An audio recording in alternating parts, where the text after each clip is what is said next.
रहेगा जागेगा। पीर का जिक्र है, पीर वारिस शाह हर थां पढ़ी जा रही सी, पढ़ी जा रही है, पढ़ी जाती रहेगी इंशाअल्लाह।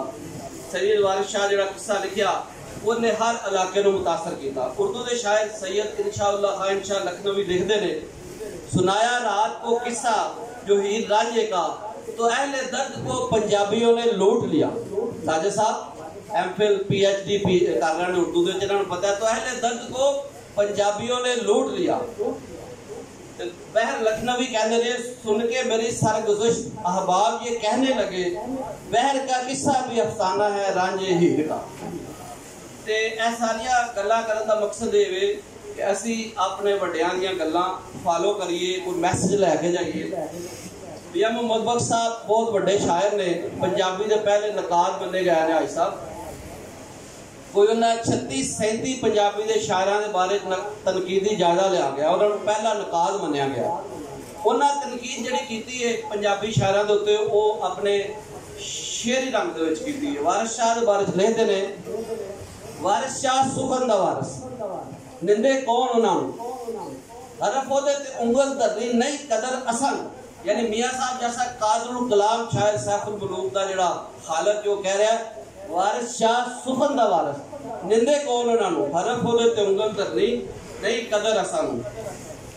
ते गल इस तरह जी, क्योंकि असीं मौजूदा लावांगे जिहड़ा साडा ना साडा सियासी ते समाजी विचार जो मुख्तसर गल्लां करांगा कि जिहड़ी सियासी बेदारी लई वारिस शाह ने मैसेज दिता, बुल्ले शाह ने मैसेज दिता, उन्हें पंजाब को एड्रैस किया बिलखसूस। वैसे पूरे बरसगीर को उन्हें मैसेज दिता। बुल्ले शाह ने भी जो कहा सी पंजाब से हमले हो रहे सन, कानूनी हमला बना दे, तो उन्हें कहा दर खुला शहजाब दा बुरा हाल होया पंजाब दा, जो अपनी अपनी पै गई धी मां लुट के लै गई। ते नादिर शाह इरादी हमले किए, अहमद शाह अब्दाली के हमले हुए, सिखा की 12 मिसलों का जोहर हो चुका सी वारिस शाह साहब के जिहड़े उन्हां दी लाइफ दे विच। ते इसलिए उन्होंने उसके खिलाफ लिखिया। उन्हें कहा प्या मुल्क दे विच सी बड़ा रौला, हर किसी के हाथ विच तलवार हुई, जो देश के जट सरदार हुए। हुण जट तो मुराद मुसलमान जट नहीं, सिख जट नहीं।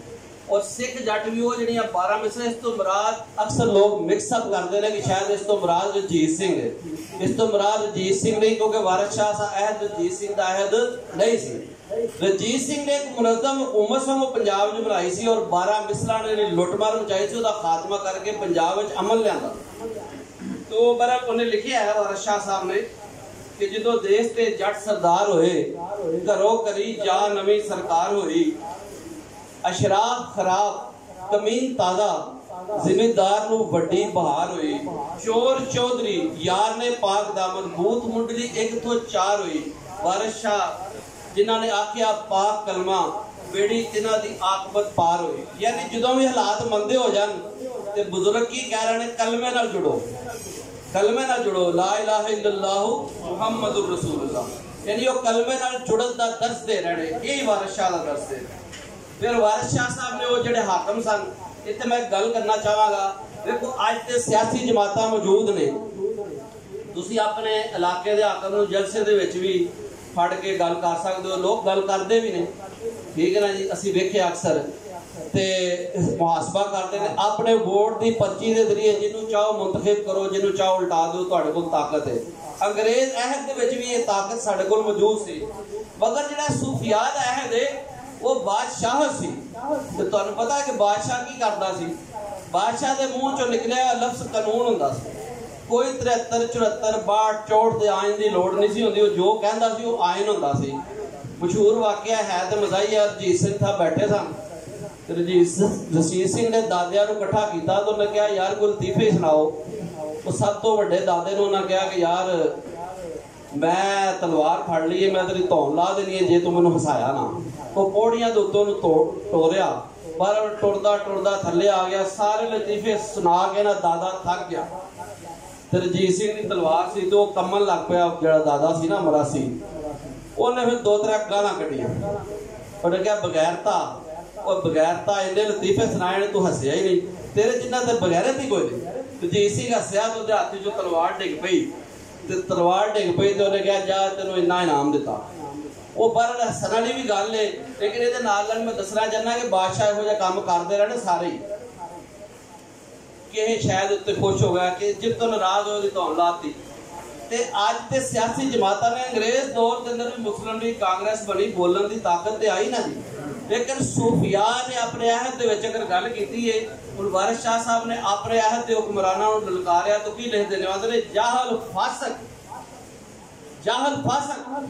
हुण जग नूं मत देंदे ते दानिशमंद दी मत खार होई। हक सच दी गल ना करे कोई, झूठ बोलना रसम संसार होई। हक सच दी गल ना करे कोई, झूठ बोलना रसम संसार होई। ते जाहल फासक हुण जग नूं मत दे दे ते दानिशमंद दी मत खार होई। ते जेड़े नित सुआह विच लेटदे सन अज लै बैठे सरदारियां नूं, यानी जेड़े सुआह च लेटदे हैं अज वो 12 मिसरा पंजाब के हाकम ने। देखो वारिस शाह साहब के कलाम का हिस्सा है और इसमें इंडिया छापया गया, पंजाबी यूनिवर्सिटी अमृतसर तो काम होया और हुण हो रहा है। ते इस तरह वारिस शाह ने इस दे उत्ते काम किया, ये सियासी बेदारी सी। हुण भी उस सियासी बेदारी की लोड़ है। नोट्स तुहाडे सामने ने, मैं गल नूं मुख्तसर करांगा, कुछ होर मुकर्रिर परौने बैठे ने, मैं उन्हां दी गल कराना चाहांगा तुहाडे नाल उन्हां दा आमना सामना होएगा।